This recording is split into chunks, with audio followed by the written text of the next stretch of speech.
welcome back to 7 News. I am Belle Anderson and will be interviewing Thomas Stanley, who was an Anzac in World War I. Born in Stocksbridge, England in 1892, Stanley migrated to Australia in 1913, becoming a farmhand in Western Australia.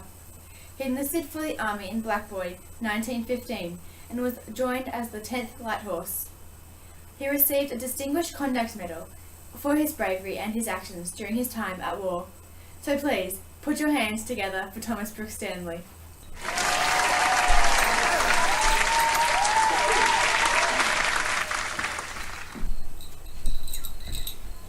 Thank you for having me, Belle.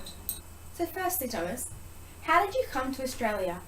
Do you believe you had more opportunities compared to living in England? So I'm originally from Stocksbridge in England, but I migrated to Australia just after my 21st birthday. I travelled by boat and arrived in Fremantle, a port city in Western Australia, on July 3rd, 1913, where I spent 2 years working as a farmhand before I enlisted for World War I. I do believe that I received more opportunities in Australia, as I became very handy on a farm and I had the honour to become an Anzac. When did you enlist for war? Were there any difficulties? And what made you want to enlist?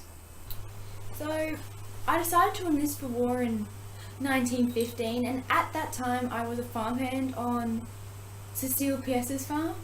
So there was a difficulty as P.S. did not want me going to war. Instead, he wanted me to keep working on his farm, as he said I would get much more out of going with it. I refused, of course, and still went to enlist, but the recruiting officer was his brother, who turned me down as advised by PS.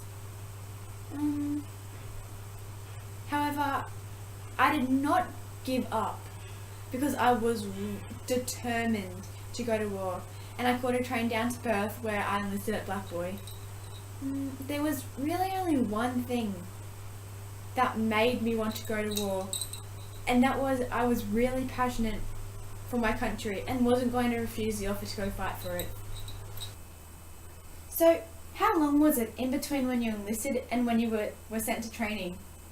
Do you wish you had more time to be prepared? So, I enlisted on the 9th of January in 1915, and we were sent to training in Egypt on the 24th of April that same year. So, what's done is done, but I probably wouldn't want to change it as I was so determined to go fight, and I don't think I really could have waited any longer. What was it like training in Egypt? How was the weather? It was interesting training in Egypt actually, as it was often hot but never too intense.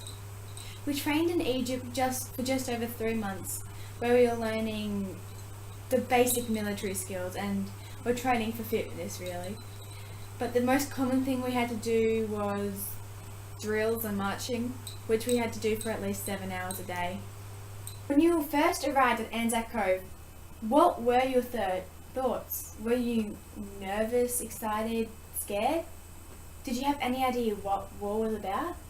Well, reflecting back to when we first arrived at Anzac Cove, we were all confident and we put our trust into each other, relying on each other if we were ever in danger. But I don't think we really ever knew what war was until we saw that vast field. Can you explain your life and experience at war? Do you regret anything? And do you believe you have made an impact? So, out of the 6 months I was fighting, I experienced many things at war. I had been carried off Anzac Cove 3 times before the final evacuation in December 1915, from illnesses or injuries, but I was sent straight back once they had patched me up. I kept a diary so that when I returned back to my family, I could share with them everything I experienced and saw. I remember writing a frightful reek of death, huge black swarms of flies living on the dead and poisoning the living. Trench walls reinforced in places with dead men, and everywhere on the ground's surface were limbs and bodies, adrift in the debris of smashed rifles and bloodied equipment. This was only written about 1 month into the time I fought, and I recognised many of the fallen soldiers when I was running out first line. So I don't personally want to share any more events that occurred, as it reminds me of a lot of the pain I went through. But I lost many of my mates during the 5 months whom I wished I could have saved. When we were finally evacuated from Gallipoli, I was sent to Egypt because of severe bomb shock. So, how do you feel about being awarded the Distinguished Conduct Medal for your bravery? Can you please tell us why you earned this? I was extremely proud of myself when I received the DCM, as it was a major achievement.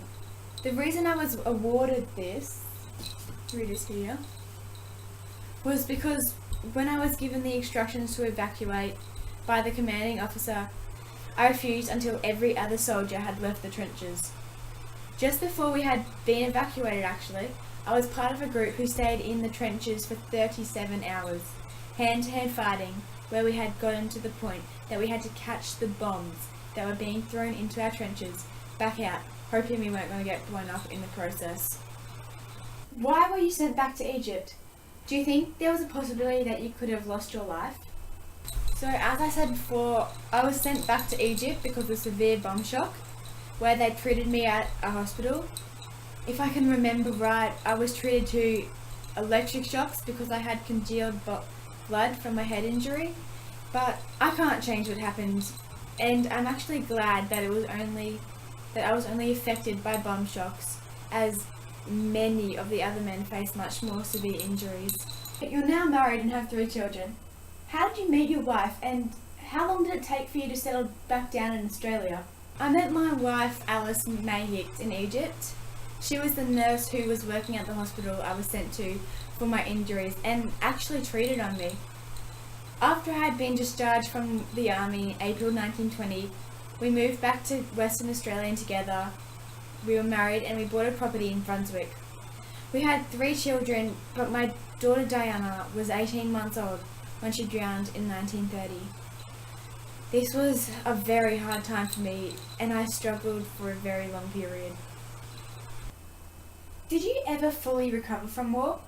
So, did you face any difficulties later in life? So, the results from the bomb shock played some pretty difficult parts later in my life. By 1939, I had to stop all physical labour and work on my farm, and my 13-year-old son and wife had to take over for me. However, I still helped in the community, as I was in the RSL for more than 50 years, and I studied Braille and then translated books for the blind. Thank you for joining me tonight when I interviewed Thomas Stanley. Stay tuned for the weather report coming up next. Have a good evening, and I'll see you tomorrow night.